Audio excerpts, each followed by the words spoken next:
Hi everyone, hopefully you can hear us. Thanks for coming along to this Q&A. Hopefully it gives you guys a chance to answer some of the questions you have and get answers directly from some of the senior staff at King's who are sitting on our panel. Just to let everyone know, this event will be recorded and is going to be uploaded to YouTube later on, just so that anyone who can't make it while we're doing the event live is able to catch up on all the information that's given. So we'll start off with a round of introductions. So I am Niall Berry. I'm the VP for Activities and Development at KCLSU. So I'm one of the elected officers for this year, and I'm going to be co-chairing the meeting today. Hi everyone, I'm Tasnia. I'm the VP Welfare and Community, and I'll be co-chairing with Niall. I'll pass it over to the King staff.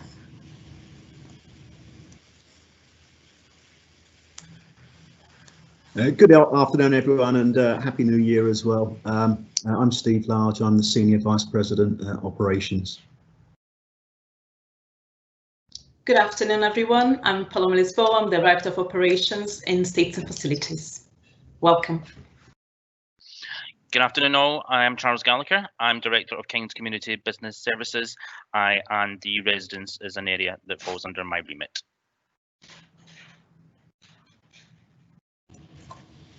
Just to quickly run through the agenda, we'll have some introductions from Steve, Paloma and Charles, just some background information about residences. Then we'll follow with the pre-submitted questions, followed by the live Q&A, and then we'll end the session. So I'll pass it over to Steve to introduce himself and Paloma. Thanks very much, Tasnia, and I think colleagues, you can hear us but you can't see us, but you can see the screen. Hopefully there's only one slide that we're going to put up after this one. So look, first of all, thank you to the Students' Union for organising this event and giving us the opportunity to explain our approach to rents and rent setting and how we've responded to the pandemic. We'll try not to take up too much time with introductions, but we thought it's helpful just to set a little bit of context. We'll explain what we have been doing to support students both financially and in terms of well-being throughout the pandemic period, and then we'll spend most of the time responding to your questions. Do ask any questions that you feel are appropriate to this session, and we'll do our best to answer them. If not today, we'll follow up in due course through the Students' Union. Look, I just want to say a couple of words briefly, then I'll hand over to Paloma. So first of all, I just wanted to say that as you're all aware, I mean, the Students' Union exists to represent the best interests of students. I mean, it's separate from the university, but it works closely with the university. And certainly during this pandemic, it has worked very closely with King's to ensure that the student interest is very much at the heart of our decision making, which is what you'd expect during this unparalleled time of crisis and difficulty for everyone, not least our students and our staff. So I just wanted to say that. The second thing, just very briefly, in terms of residences, before handing over to Paloma. In terms of residences finances, that we ring fence the residences finances. We've always done that. Our residences are operated on a not-for-profit basis across the whole portfolio, which gives us some flexibilities to set rents differentially between each of the halls. So each of the halls doesn't have to necessarily cover all its costs, as long as the portfolio covers its costs overall, and all the money that flows into the residences stays in the residences. It doesn't go into the general university budget. The one exception, I have to say, is during these exceptional times and during this pandemic, where the university is using its reserves to support students during the pandemic. I mean, very much at the start of the academic year, indeed probably at the end of last academic year, we aligned the residencies contract that you all sign with the teaching model. So as the teaching model has pivoted from on campus face-to-face to more online, we've given students the choice to either stay in residences if they want to stay with their friends, or feel better supported in the residences and by the university, or they can leave and return home at no cost. You know, we're not charging students for rooms that they can't use, and that's been the position throughout the pandemic. So look, they're just a couple of opening comments from me. Let me pass over to Paloma, who can provide a little bit more context. Thanks, Steve, and thank you, KCLSU and the representatives for having us in the session today. This is another example of us being able to come together to discuss things that really matter to our students. What I'll just build on what Steve just said really is that in states and facilities, as well as the wider university, it's essential that we keep focus on what matters the most to students. We do our very best to put your best interest, your well-being, your experience at the heart of everything we do. And KCLSU has been really fundamental in terms of bringing that independent view. And I think I speak for everybody here on the King side that we haven't been students for a really long time. And so it's important for us that we stay attuned by hearing the voices of the students from yourselves directly and through your elected representatives at the SU. So over the years prior to Charles joining King's, I was working very closely with the SU in terms of detailing and talking through the challenges that students face, rents being a key element of that, and together we have been able to develop the affordable accommodation scheme that's been running on for over 5 years now and has helped so many students. So I'm really hoping that today is one of those sessions that we are able to answer some of our suggestions in how we can improve and do things better. So I don't want to steal any more time because I know Charles has a whole host of things that he wants to talk you through and clarify some of your questions. So I'll hand over to you, Charles. Thank you, Paloma, and again, thank you to the Students' Union for allowing us to talk to everyone today. What I just want to do just now is touch on some of the support that we have provided since the start of the pandemic, and then obviously we will then move on to some questions later in the presentation that some may be answered during my presentation as well. So by all means ask them later on, or hopefully they may be covered at the beginning. So from the beginning of the pandemic, which on one hand just seems like yesterday and on the other hand seems like so long ago, we have offered reassurance to our students in accommodation that our accommodation would remain open throughout and those continued restrictions. We remember that this is a lot of our students' homes and a safe place for them to be, and we are here for every student who needed to stay with us during that time, and we continue to do so. We continue to put the student, as both Paloma and Steve have touched on, put the student at the heart of everything that we do. We'll continue to do everything that we can to help during these unprecedented times with a range of practical, hopefully, emotional and social support, while ensuring we adhere to government advice to enable students to live and study safely within our residences. So I've broken it down into 3 separate areas there. As you can see, it's financial, support and welfare. So in the beginning, obviously last year, that's the last point I touched on last year's, we enabled students to break their contract that wanted to go home.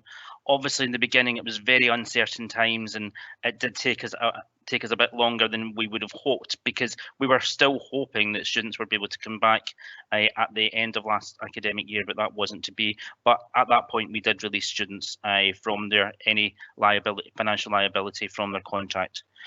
So moving on to this year, where we thought things were going to get slightly better, we initially offered students the opportunity to defer their contract start date from September to either the end of October or to January. Students that were arriving in September that wanted to be on campus right at the start of the academic year, those that were having to quarantine, we didn't charge them for that period. There was, at the moment, this is what we're doing, and as we have done from the beginning, is no penalty contract break or giving people the opportunity to defer that contract start and as I mentioned, that's what we're doing at the moment. So the people have got the option to cancel or defer their arrival date. Obviously, the winter period was a very difficult time and things were starting to change from a government point of view as well. So we gave people the opportunity to have their COVID testing on campus, and then give them the opportunity to break the contract and go home to spend that precious time with their family. And in addition, financial support that we are giving to people is for those students that are having to self-isolate, because as you will all be aware, it's not necessarily those that are just unfortunately been confirmed as COVID cases, but those that are living in the flat with them that are affected as well. So we're rebating 2 weeks rent for those students that are having to isolate as well. So moving on to our support, we're keeping all our support mechanisms in place to ensure the health and safety of all our students. So as already touched on, those students that are having to quarantine, we're giving food support packages for those students that are having to quarantine. We gave everyone that was in halls during the winter period support food packages for those that were all in halls, and during that period there was approximately 900 students in halls. As touched on, those that are having to self-isolate, we're still providing them with food packages as well. We've added to all our hall staff to increase the number of staff there, and they're assisting with portages for packages and food deliveries and such like for those students that are obviously self-isolating that aren't able to come out of their rooms or their flats. Personal hygiene is we've got packs available in all our receptions to support our students. And one of the things, we've also got 24-hour coverage in all our reception teams as well, so that there is always someone there to look after our students. Moving on to welfare, and we've always been, and we continue to be aware that this is a very difficult time for a lot of people, and there's a lot of loneliness round about, and obviously there's the risk of increased mental health issues as well. So we've enhanced our digital Resi Life programme and our Move Your Mind programme as well with our team in King's Sport. We've initiated a call centre operated by our venues teams that are calling everyone that's in self-isolation to make sure they're aware of all the support packages that are available to them, and to make sure that they've just got someone to speak to throughout that really difficult time for them. Welfare leads were also available to support in each site as well. They continue to be, and our welfare leads were contacting anyone that is unfortunately confirmed COVID cases to make sure that that additional support is there for them, because obviously at that point, again, people are mindful that it's a very difficult time and worrying time for anyone that is confirmed. Also, we're managing students' behaviours within halls as well. Obviously, a lot of you will be aware that this is a difficult time and people still want to be able to enjoy their times in halls, but we have to make sure that we are ensuring that people are following the rules to avoid any unnecessary outbreaks within our halls of residence. So that's all the support that we have put in place for our students. I'm going to just go back and touch on the financial elements, because the way that I see it is that we have 3 types of students. We have those students that are already in halls that decided not to go home at Christmas. We've got those students that have already broken their contract for the winter break and gone home to be with their families and were planning to come back with us. And we've got those students that had already deferred their arrival date to January and were meant to be coming, that were meant to be with us until June or September of this year. So looking at those options, those that are in-house, of course, will continue to support, be supported by all our residences teams, so that won't change. But for them and for the other 2 categories, we've given everyone the opportunity to defer their arrival date to a later date, and will only be charged for that time from when they arrive. A few questions are coming through already of, can that date change? Yes, that date can change, but obviously what we have asked for is communication from everyone, just so that we've got a rough idea, so that we can make sure we've got the right resources in place to be able to assist people, but we can touch on that later. Or for anyone that should prefer to cancel outright, they can do so. and again, that's no charge from when they're not using their accommodation. So hopefully that gives a bit of an overview as to the support that we've already got in place. But we continue to support our students and put them at the heart of everything that we do. Niall, back to you. Brilliant, thank you for that. What we'll do now is we'll move on to the pre-submitted questions that students sent in before the Q&A. We'll run through those and then we'll move on to the live Q&A. I can see we've had quite a few questions come in on the live Q&A. If you keep submitting any questions you've got on there, and we will get to them after this next section. So the first question that came in on the pre-submission was essentially, how will this impact future resident applications? So obviously breaking the contract now, how is that going to impact future resident applications? Will students be able to apply for King's accommodation in the 2021/22 semesters? I'm happy to take that now. Yeah, absolutely. Students are obviously welcome to stay with us any year that they're in residences. It won't affect their application. And with that in mind, we are looking at going live for applications mid-March for next year, just to make people aware. Perfect. The second question was, how can I cancel my contract, and can I defer and then cancel later on? Yes, people can cancel on the portal. That information has been sent out to students last week, and I think a reminder went out yesterday morning, so people can actually do that now on their accommodation portal. And again, if people want to defer their accommodation arrival date, they can do so. The system would only allow one change of arrival date, but I believe that's now been changed now so that people can put one date, and if they need to change it, they can go back in and do that. If that's not the case, they can contact King's Residences and that will get done manually for them. Brilliant. The next one that's come in is, are you going to be offering rent reductions for students in King's accommodations? Shall I take that one, Charles? Is that okay? Thanks, Steve. Yeah. Yeah, so look, I think when you look at the sort of comprehensive package of measures we've got in place, then you know, rent reductions are probably not part of that, package. You know, you can defer arrival dates, you can cancel your contracts and walk away. As I said right at the beginning, you know, all the money in the residences stays in the residences. There is a huge investment going in from the university this year because of all the exceptional measures and exceptional support. But the rent is the rent. So if you're in accommodation, then you have to pay the rent that was that's been set for that accommodation, which is already you know, lower than, and we seek to keep the rents lower than the sort of market rents in the sort of external market as much as we can in order to cover the running costs of the halls. So different this year because we're having to put so much money in. But if you're in accommodation, it seems entirely reasonable that you pay the rent that you signed up to. You know, but you can defer and leave at any time if that's your choice.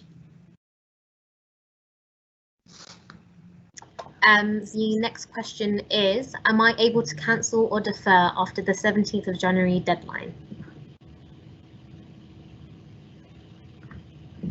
Mute myself again. Yes, you can. As I mentioned already, it's really just so that we've got that open conversation and open communication between ourselves and the residents, because what we don't want is then there to be radio silence, that we don't actually know what's happening. So we want to make sure we've got the right resources in place when there are people in halls and the right support mechanisms in place to support them there. So we would ask people to come back to us to let us know what their intentions are, even if it just be a provisional intention. And obviously with the government travel restrictions and such like in place, we are aware that will have to change, but we would just ask for continual communication on that. Great. The next question kind of follows on from that one, and it was essentially, are there any charges for cancelling by the deadline, and what about cancelling after the deadline?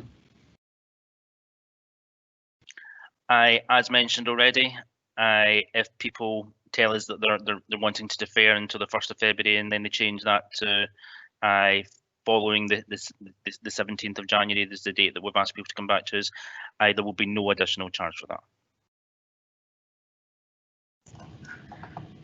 The next question is King's doing anything to support students who live in private accommodation? Should I take this one, Charles? I mean, it's, yeah, of course, this is of course more challenging, and we understand that you know, most of our students don't live in King's halls or our apartments that we offer to students. So look, we're doing everything we can to raise the issue. There's certainly been a lot of discussion at a high level within the Department for Education. Vice Chancellors have raised it as a significant issue. In fact, it's even come up, I think, at Prime Minister's questions as well. It's definitely within the sights of the Higher Education Minister as well, Michelle Donnellan, who's putting pressure on all the private providers, as well as the private landlords. We've already recently seen some movement from the private rented sector. You know, Unite has come out publicly and said that it is offering some rent reductions over the next period and some rent-free accommodation towards the back end of the year. So we're starting to get some movement here from the private sector. There's a lot of political pressure being applied, and of course that political pressure is in part measured due to the pressure that universities and vice chancellors are putting on government to develop a package of wider financial support for those in residence in private accommodation. In terms of sort of you know, immediate practical things we can do, we're looking at whether we can sort of produce a letter that students can use to you know, to support their demands for some form of rent reduction or rent pools for a period of time in their discussions with private landlords in particular. And if students have any other suggestions as to what the university can do to help in in relieving some of the pressures that the students are facing, you know, do please let us know. So look, there's a lot of lobbying going on. There's a lot of pressure being by government. We're starting to see some movement. Government is exploring financial support packages as well, and the university is keeping the position under active review.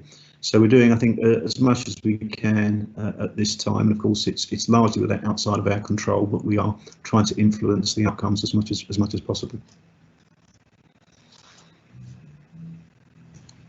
Okay, the final one of our pre-submitted questions before we go across to the live Q&A is, and I can see there's a few questions related to this in the live Q&A already, is are students able to leave their belongings in their room if they cancel their contracts and are unable to move out? So they're either in their home country or unable to travel into London to move their stuff out of their rooms. And if they aren't able to do that, what would happen to their belongings? I'm happy to take that. If the student knows that they are leaving their accommodation and they don't plan to come back, I appreciate they won't necessarily be able to take all their belongings with them, especially if they're going to be flying overseas and such like. So we would ask that they pack them up, and then we're more than happy to store them on their behalf within residences. Obviously, I touched on at the start of the pandemic, when we had so many students that left us. At one point, I think we had 2,500 students' belongings that we had to pack up as the pandemic went on. So we would ask that, again, down to communication, just let us know that they are planning on leaving and that they have packed up their belongings, and we're happy to store them. Alternatively, anyone that hasn't decided what they're actually doing, if they decide to leave their belongings in the room, we will then work with them to reunite them with their belongings, or alternatively arrange a date that they can come and pick them up at a later date.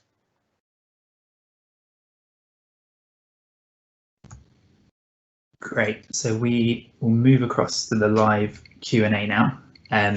So if we can start publishing some of the questions into the chat boxes, and then we can start addressing some of them. So I don't know should we read the questions out to the panel? First one is, would you be able to select a later date to cancel the contract, i.e. in March? Yeah, as touched on already, we would just ask that people get in contact with us by the 17th of January, just to let us know their initial intentions. As mentioned, we know that that is likely, sadly, to change. The second question is, if we select a move-in date and we're no longer able to make it, we'll be able to delay our date again free of charge? Yeah, that's the case. There'll be no charge. Students will only be charged for their accommodation when they arrive and are back in halls of residence with us. That's the plan. As soon as people arrive, the operations team will let the allocations team know, and then that's when the contract will be then started and then invoiced accordingly from there. The next question comes in from Helena. I'm sure you can see it in the Q&A, but essentially saying that she has been alone in the flat due to lack of other students, asked for a change of residence but hasn't heard anything back due to high volume of queries. So I assume around what support's available, how are we working through the queries, etc. With regards to that particular one, I don't know the specific case, but what we have been, and initially we were saying that people couldn't move between flats because what was happening then is obviously they were mixing households and a risk of more contamination, etc., as you could imagine. But then we realised at Christmas that people were possibly in flats themselves at Christmas, and what we then facilitated at that point was that as long as everyone in the new flat was happy that someone was moving into it, we enabled that to happen. So Helena, I'm more than happy if you want to reach out to myself, that I can certainly look into your particular case and see what we can do. My apologies if that has been outstanding, but by all means get in contact and I can help you resolve that. The next question, I came back after the Christmas break, but I'm planning on going back to my home country because conditions worsened. Do I still have to pay for 10 days that I've stayed in accommodation from the 6th to the 15th of January? Students are only being asked to pay for accommodation that they use. So I would say that obviously if they have been in halls already and use those facilities, I would say, yeah, that's fair that they pay for that, but they won't pay for any time following that. The next question we've got is from Clara, saying that she was supposed to move to her residence in October, so paid for the first residence fee. However, due to the COVID situation, decided to come in January. So the first accommodation fee was used to cover the second semester's fees and a small part of the third one. But then she's asking why she was then charged £688 due in January. So I can't see that one now. It's quite a specific query, Charles. I mean, Clara, again, I would suggest, and we'll provide our contact details afterwards, but I mean, if you can email Charles with your details, absolutely, we'll look into it. The principle is very straightforward. You'll only pay for the time that you're actually in accommodation. It may simply be that that the term 2 charge is higher than the term 1 charge in your case, but you know, if we've got the charging wrong, we will absolutely make sure that that's corrected for you. You won't pay for any time that you're not in residences. So we'll provide our details at the end. Thanks, Steve. Yeah, there was further communication that went out to students yesterday, just advising everyone how they can go about arranging refunds. So obviously any prepayments or whatever would then be moved to the next term, but again, obviously everyone's circumstances are changing at the moment, so there was details that went out yesterday about how to go about getting refunds. So that may have been answered, but by all means, Clara, by all means get in contact with me. The next question is, do I have to confirm my cancel before the 17th of January? Can I cancel my contract after that, and will I get a refund from overpaid fees and not having to pay the remaining instalments? already touched on this slightly already, but as I said, we just need to know, we're asking everyone to come back to us by the 17th of January, because if you don't put a date on it, obviously everyone else's everyone's got different priorities. So we'd ask everyone to come back to us by the 17th of January to let us know their intentions, and then we can obviously look at that. But people will only be charged for when they're using our residences. So hopefully that answers that. But by all means, if it doesn't, let me know. And I'll just add to that, Charles. I mean, if you've paid the fees for the full term, but then you decide to either defer or cancel, then you are entitled to a refund. So as Charles said, you only be charged whilst you're here. So if you paid full fees, you don't use the accommodation, you will get a refund in due course. And again, hopefully that's clear on the information that's been sent out. But again, if it's not clear, do get in contact with us after this event. The next question, similar vein, is if someone was to travel home in the future, so in this example around March, but wanted to keep their contracts so they could have the accommodation in London for when they return, again, just clarifying, would they be able to keep, would they still be having to pay rent for the duration of while they're away, and would they still be eligible for the isolation rebates? If someone wants to cancel the contract and then come back at a later date, we would say you'd have to cancel the contract and then by all means come back to us at a later date. And if there's accommodation available, which I would imagine there would be, we would then look at reinstating a new contract for that. Obviously, you'd only get the isolation rebate if you were isolating in King's Residences, just to answer that point.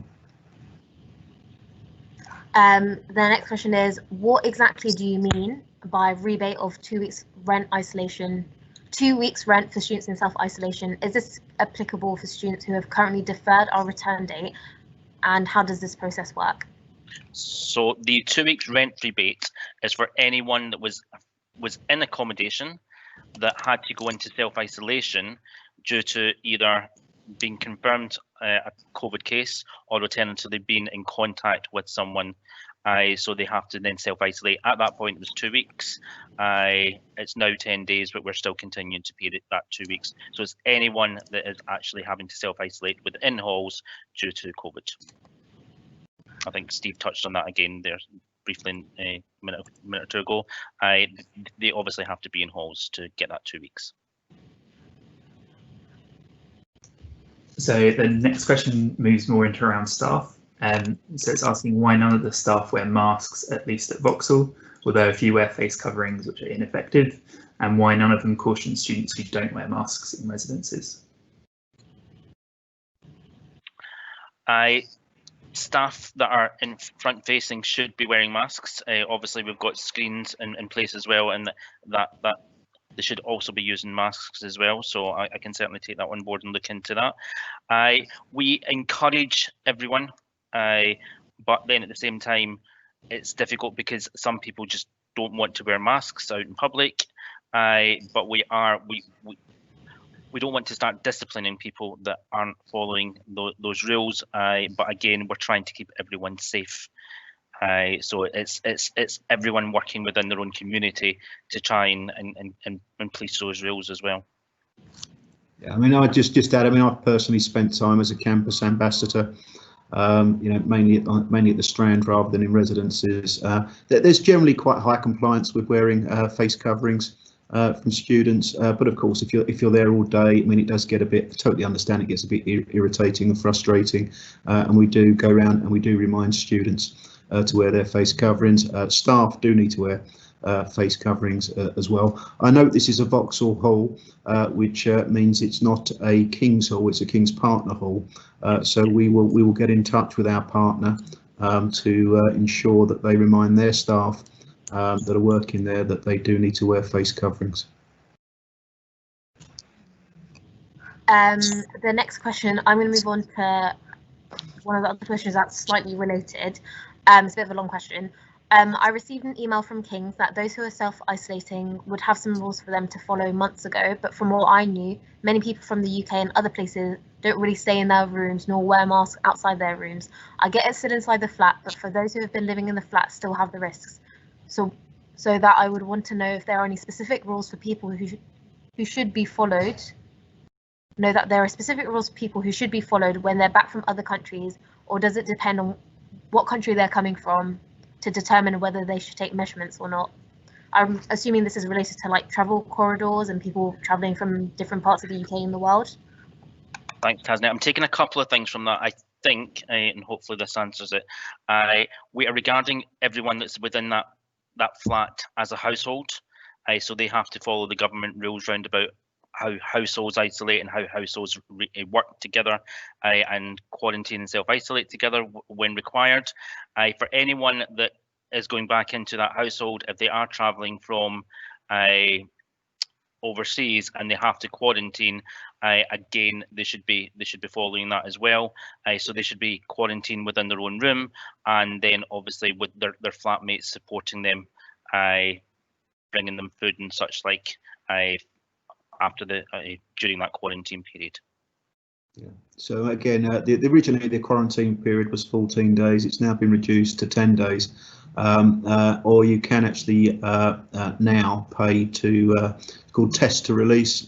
So if you're coming in from overseas, you can pay to be released from isolation after 5 days, assuming you have a negative test. Unfortunately, we can't do test to release at King's whilst we are doing testing and have been doing testing for a little while now for students offering testing. Our testing facilities aren't accredited to issue the relevant certificates, so unfortunately we can't ourselves issue a fit to fly certificate, and we can't ourselves issue a test to release certificate. But you know, anyone coming in from overseas can pay, and the university will make a contribution towards the costs of test to release if they want to release themselves from isolation after 5 days. I'm just going to jump down the list slightly and sort of combine a couple of questions. So we've got one that's come in and said, can we collect belongings left in our rooms over the winter break if we now cancel our contracts? So if they never return to halls in January. I know obviously you said about packing up stuff and it can be stored, but I think essentially what happens if stuff is obviously left in rooms and then students choose not to come back to halls, but again are unable to travel down to collect stuff. And I'll also add on to that, there's another question about how long belongings would be stored for. So sort of what the length of time before students would have to collect them would be. Again, this is all very much driven round about government's advice round about travel. So we would obviously have to adhere to that. To give you an idea, for those last year that when they left halls, what we did was give people the opportunity to have their goods packed, or alternatively removal companies to come in and pick up the boxes and take it to them. That was also an option. And we gave people the deadline until January the 31st of this year. So we gave them quite some time. So again, it would really be dependent on how the rest of the year pans out, to be fair. But again, we work closely with the student union to come up with an agreement that suits our students as well. So we would reach out for that support as well. Next question is, when can we expect to see the deferral week's rent to be taken off our invoice? That was partly the reason that the comms went out yesterday round about how to get rent rebates or refunds, because obviously any rent rebates would be going against, that was the plan, that would be going against term 2, but a number of people may have now made the decision not to come back, or again defer further, possibly into term 3. So it would normally go against term 2. If people aren't coming back, then the refund process has been detailed on that email yesterday. Does that answer that, Tasnia?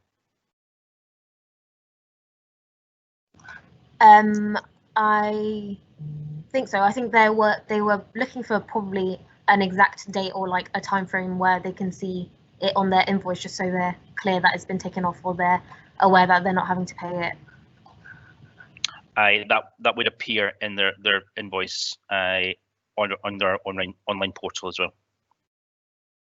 It's detailed there.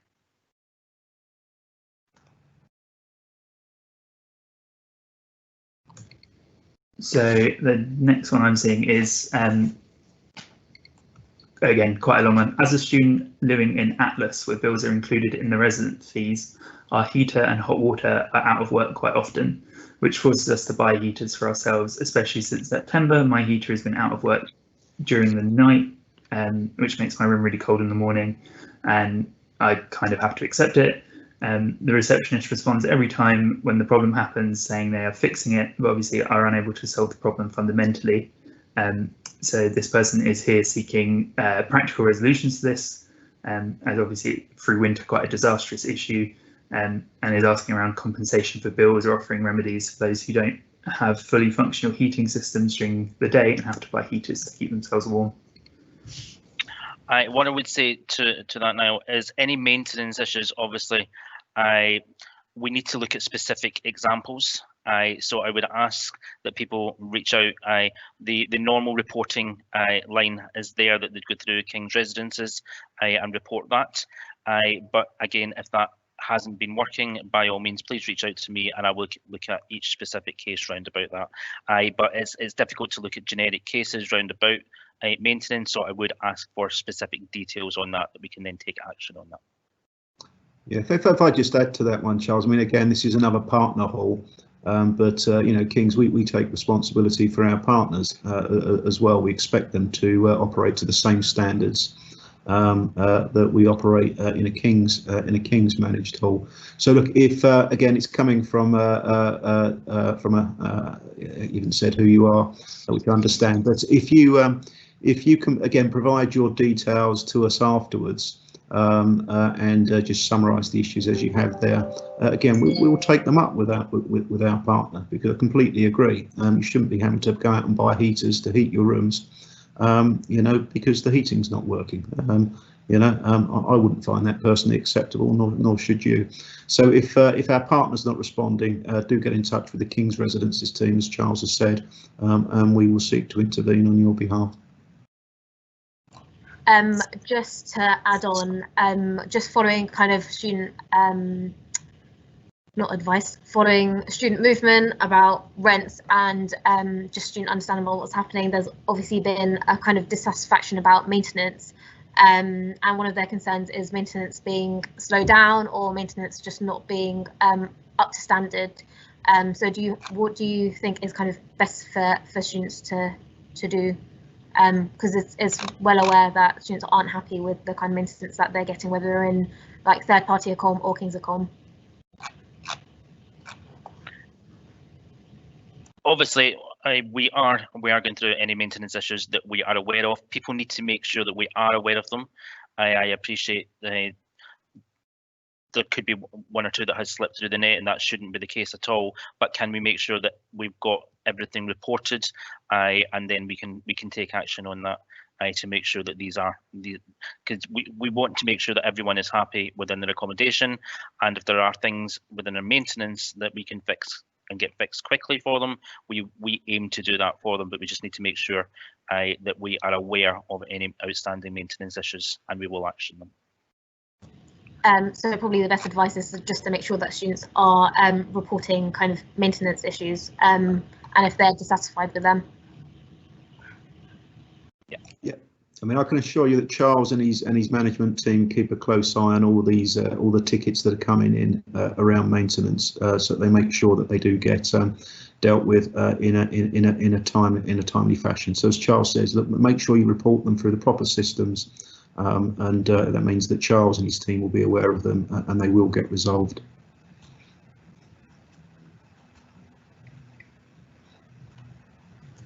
I think sort of on again, jumping down the list a bit on a similar vein, there's a question here that says, do you think that students have been getting their money's worth in terms of their rent? So in things like mental health support, quality of residences, issues with things like mould and silverfish.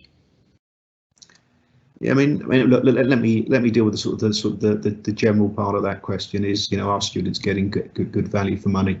I mean, as I said at the you know, right at the very beginning, you know, we do ring fence the residences accounts.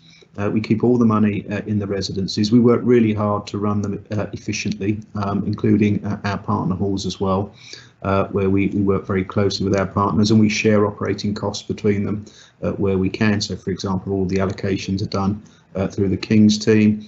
All the reporting should be done through the university. Students shouldn't really be that aware that they're in a partner hall. It should all feel like it's a King's Hall. So look, a lot is done that is common to, make sure that we keep costs to a minimum. The hall fees we set, as I said earlier, so they're averaged across all the halls. So we don't set the fees, hall by hall. Although ultimately there will be separate hall fees. We set the fees overall so that we cover all the costs and no more. We won't run our halls to make money. We run the halls to cover the operating costs and the ongoing maintenance. So yes, it should include the maintenance of those halls. Is it good value for money? I mean, I think King's, when you benchmark what we charge compared with other London institutions, and when you benchmark us against other third-party providers, I think our accommodation fees, we offer a range because we have a range of type of accommodation and locations, but I think overall it does look reasonable, and I think it does, it does represent value for money. We offer a Paloma, all know the details, but I think Paloma is about 1,000 affordable rental arrangements for students where we cross-subsidise the fees, so that all students that want a place in halls can take up a place in halls, even if their finances would be a bit stretched if that was if it's left to them to pay the whole of the cost. So look, we do everything we can to deliver a good service. We reinvest all the money back into the halls. Nothing gets taken out. As I said earlier, this year we're putting in a huge investment, as we should do, to support our students through the pandemic, because all the measures that Charles has described come at a very considerable cost to the university, but it's absolutely the right thing to do. No student should pay for a room they're not using, and they haven't been at King's. They weren't last year. We were the first university to let students out of their contracts last year, and as far as I'm aware, we were the first university to align our teaching contract, our residences contracts to our teaching model in this academic year. Absolutely the right thing to do, but comes at quite a cost. But that's a cost that the university should take. So look, I know that's a bit of a long-winded answer, and apologies for that. But I think overall, I do think you get a fair deal from the university. In terms of issues around maintenance, of course, maintenance should be dealt with in a timely fashion. There may well have been, without knowing specifics, there may well have been some delays this year because a lot of our maintenance is contracted out, and our contractors have got their own staff to manage and look after their own staff safety and everything else. But all urgent maintenance would have been done, and most routine maintenance would have been attended to as well. I don't know, Charles, if we've got any data on to hand, or whether we can provide some in terms of number of tickets raised and number of tickets closed. But look, I mean, I think overall we do, the residents team, in fact, actually, I know this year the residents team have done an outstanding job looking after students. I do think it's reasonable value for money, but we do need to make sure that we are providing the services that we say we're going to provide. Charles, have you got anything you can add in terms of sort of the maintenance part of that question? Maintenance, as I said, we need to look at specific cases. As you've touched on already, we endeavour to make sure that we get everything done. But if there's things that we think have been completed and they haven't been, we would ask you to reach back out to us to just make sure that we can resolve that for you. We want everyone to be happy within their halls of residence, and if there's maintenance issues outstanding, we can resolve that quickly for you. If I can just jump in here, it's Paloma. I think it's just worthwhile pointing out in terms of the other more, not maintenance only, but in terms of the other levels of support. I think the team has doing the utmost to overcome working from home or working in a flexi mode to support students. I know that there are students that are, especially those who are isolating, they're getting regular calls to check on their well-being. So I think these are some of the things that we can't really put a price on it, but I think we can only say that the team is putting the best effort to support. But as you know, there are a number of residents with very different personal circumstances, and we work with them to work as best as possible. But I think we have to admit, when we are running over 5,000 beds, there will be issues there. And I think it's really important, as Charles mentioned, to make the residences team aware. And I know it can be frustrating sometimes if you have to remind them that you're still experiencing issues, but persist so we can get those fixed for you as soon as possible, really. Next question from Daniel is, students who stayed at residences during Christmas period, do you think that the help that they were given was satisfactory? I stayed at home and had no contact with the Kings themselves. For those students that stayed during Christmas, we provided a 2-week food care package for everyone. We enhanced the Resi Life programme. We worked with the student union and obviously making sure that there was interaction there as well. We enhanced our Move Your Mind programme during that time, and for any that were affected by COVID, they were still receiving their daily call or their weekly calls to ensure that they were safe and well. We still had a receptions man 24/7.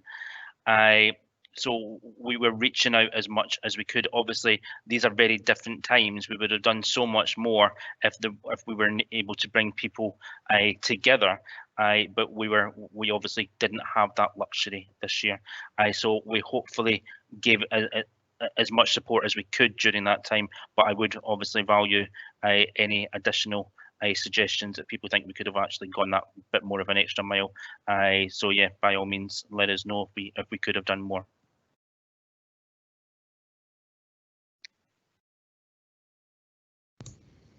So I think the next question, one second, I just lost where it is.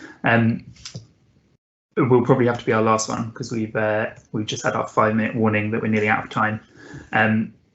So the question itself is, why, when there is a threat of a rent strike, do you tell students about measures which are obviously not working, which I think would probably be a good opportunity to maybe address the wider, I know we touched on it earlier, the rent strike, and sort of what's the next steps to address sort of the issues that they're bringing forwards. Yeah, well, look, I mean, I think the measures we put in place are working. I mean, frankly, that's the more consistent feedback that we get from the majority of students. We have gone the extra mile to support our students. We've given incredible flexibility, more flexibility than any other Russell Group university that I'm aware of, to enable students to defer, to cancel. And we did that long before there was a rent strike campaign. We did that last academic year. We've done that from the start of this academic year in September. Charles has summarised a range of measures that we put in place to support students throughout this period.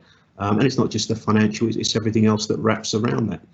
The food packages we provided were really welcomed by students. We received lots of thanks for them. They were well received and very nutritious, sort of food packages that were delivered. The team have worked hard. They've got to look after themselves as well.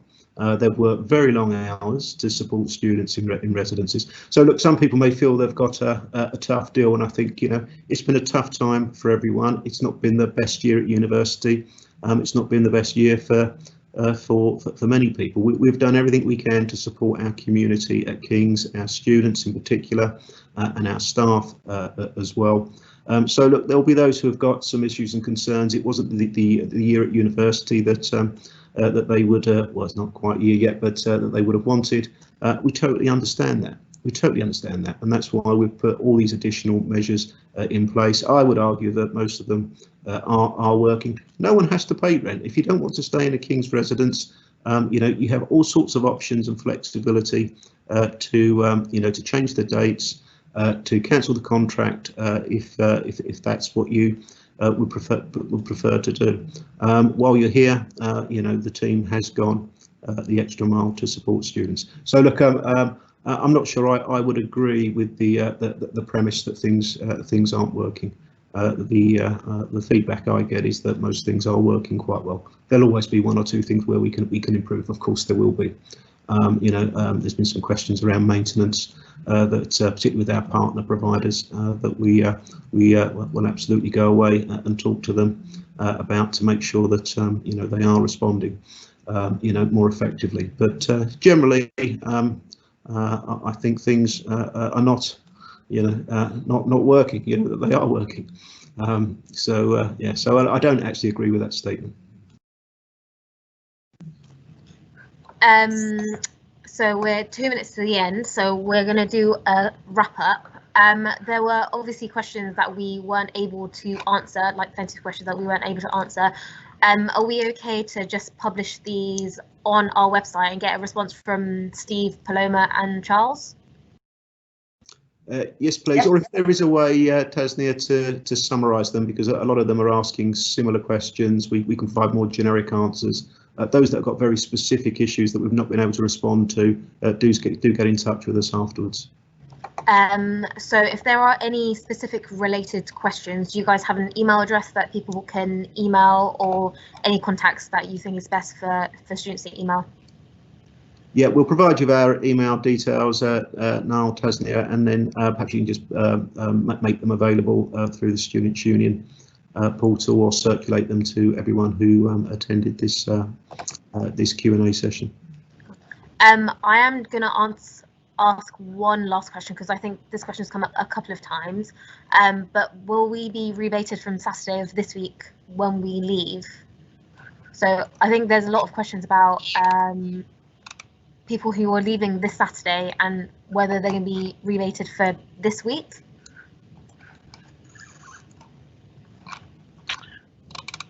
The contract runs from Saturday to Saturday.